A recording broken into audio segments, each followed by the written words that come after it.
less than 10 seconds.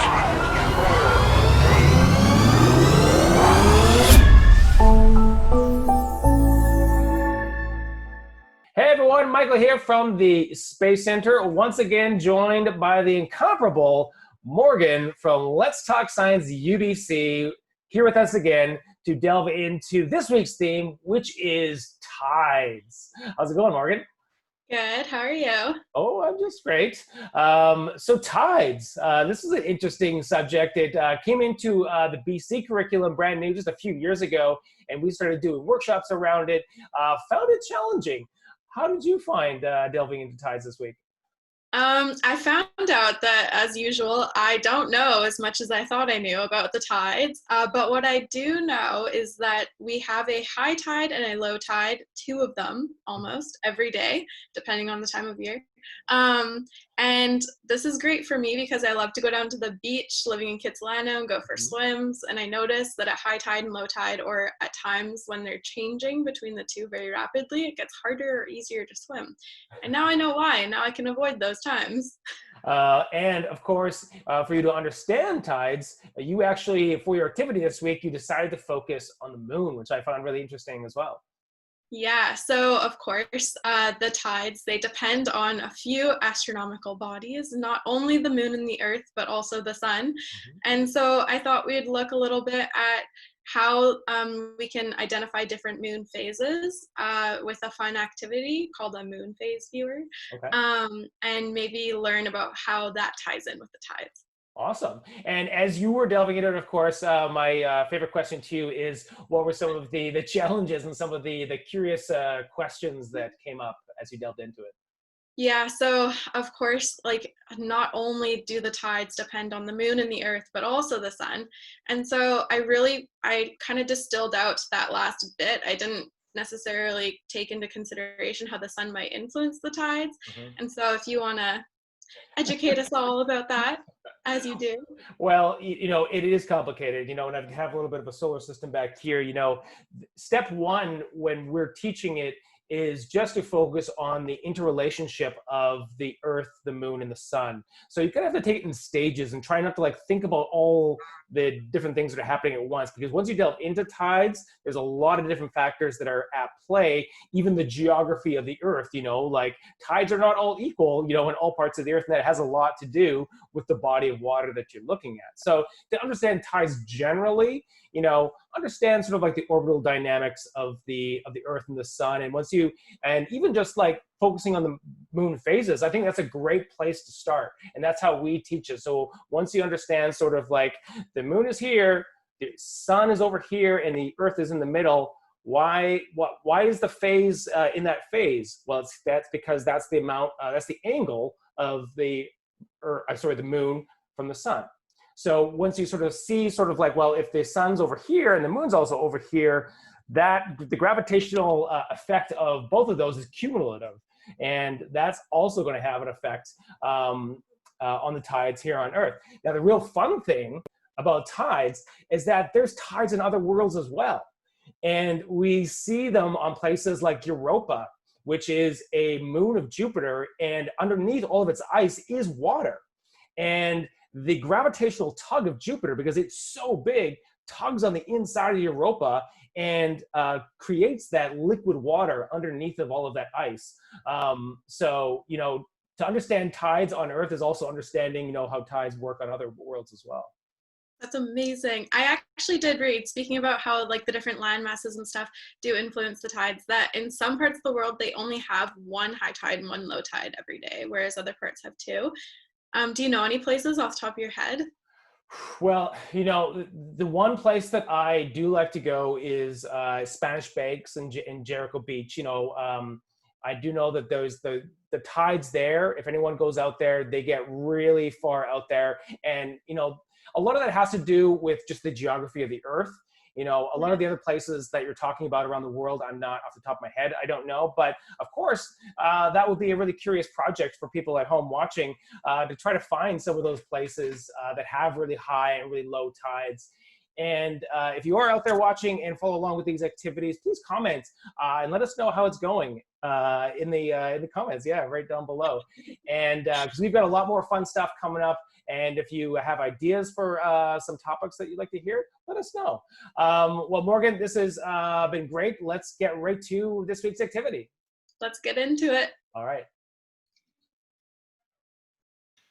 So this week we are learning all about the ocean's tides, and of course the ocean's tides depend on 3 astronomical bodies, including the Earth, the Moon, and the Sun.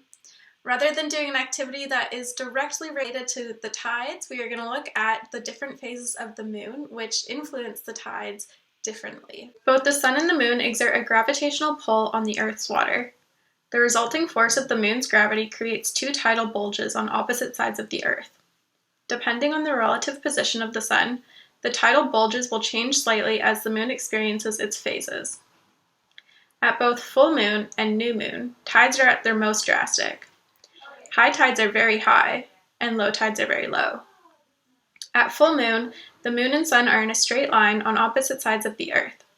Their gravitational forces combine to create larger tidal bulges.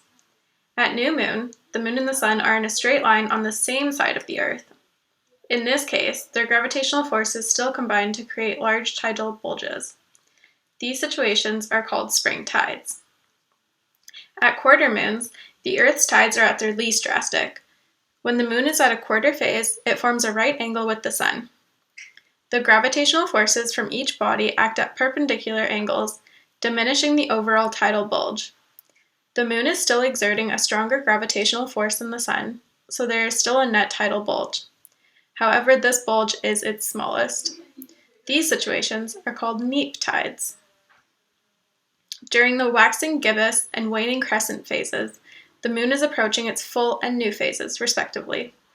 Because of this, the resulting tidal bulges will increase in size until they reach their maximum during the spring tides. During the waning gibbous and waxing crescent phases, the Moon is on its way to the quarter phases. Because of this, the tidal bulge will decrease until it reaches its minimum at the neap tides. The first thing we have to do to build our lunar phase viewer is collect all of the materials that we're going to need for today, which you can find attached in the PDF instructables as always. While preparing for today's activity, I realized I was missing a box cutter and a flashlight, so I messaged a friend who lives around the block from me and asked her to leave these supplies out front of her home, and I'm going to pick them up in a no-contact fashion.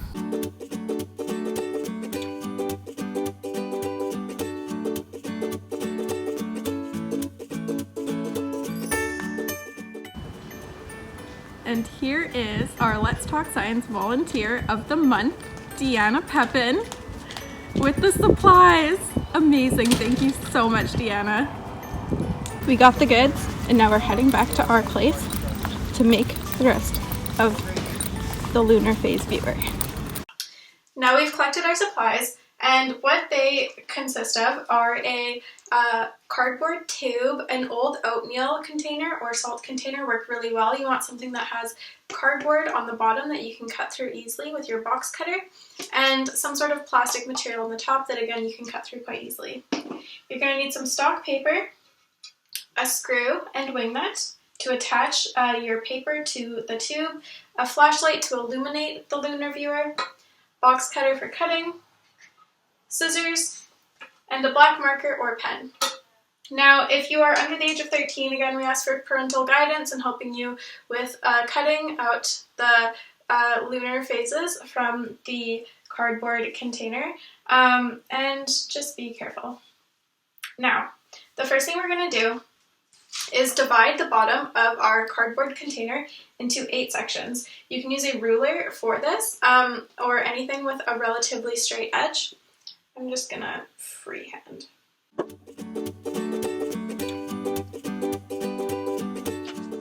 It doesn't have to be perfect, but you want to end up with something like this where you've got 8 relatively equal sections and a center where you will attach your cardstock to and be able to separate the different phases from each other. Now, in each of the 8 sections, we are going to draw a phase of the moon according to the diagram that is given in the PDF instructable.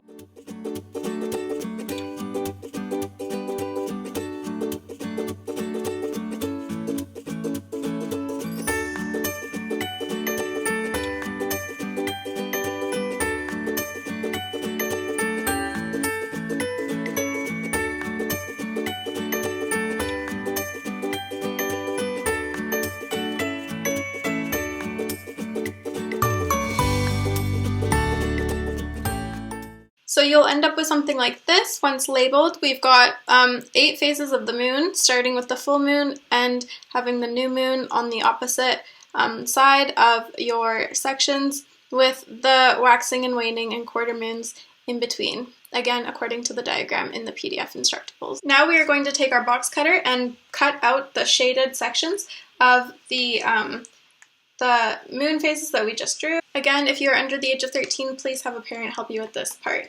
And you'll note for the new moon, which we can't see with the naked eye, you won't have to cut anything out. Once you've gotten your moon phases cut out from your sections on the bottom of your cardboard tube, you're going to take the tube and place it on your cardboard stock paper and trace the circumference of the tube. And again, divide this circle into eighths according to what you have on your cardboard tube. This time I am going to use a straight edge because it's more important to be accurate with this guy. We are also going to add a small rectangular tab to our cardboard stock, about 2 inches long. And again, it's okay just to eyeball. Then, taking your scissors, you're going to cut out your cardboard stock paper. You're going to cut out one of the sections of your cardboard stock paper opposite the side of your 2-inch tab that you added, and you're going to cut it but not fully to the center because we want to leave a space in order to punch a hole for the screw. Now I haven't got a hole punch, so I'm simply going to poke a hole for my screw with my scissors very carefully. And then we're going to attach this to the top of our cardboard canister. And you are going to want to attach a wing nut onto the inside of the canister to hold the screw in place. You don't want the cardboard paper to be too firmly attached, or else you'll have a hard time turning through the phases. Next, we're going to take the top of our canister and our flashlight and do the same thing that we did when we traced the outside of the cardboard tube on the cardboard stock paper, but this time tracing the flashlight on the top of the lid for a place where we will cut out in order to insert the flashlight into our phase viewer. Once you've got something like this, you should be able just to stick your flashlight right through. And then you can attach this to the bottom of the cardboard tube. As always, no craft is complete without a little bit of creativity, so get out your decorating supplies, some paints if you have them, some glitter, always, and really just decorate your lunar phase viewer and send us in photos of how your finished product. Once you've gotten your phase viewer and it's fully decorated, you want to test it out. So it works best in a dark room, perhaps in the nighttime you'll get better results, but you select a phase of the moon that you want to see, and you point your phase viewer at a wall, and voila, you turn on the flashlight. So here we have a full moon, and if we turn the dial, we can go through the phases of the moon. So this would be a waxing gibbous. Yes. There are loads of other interesting facts about the tides that you can find on the internet if you have internet access available to you, and I encourage you to do so. And while you're reflecting on this activity, again, let us know how you enjoyed it, what you found out, and that's all for this week, so we'll see you next week.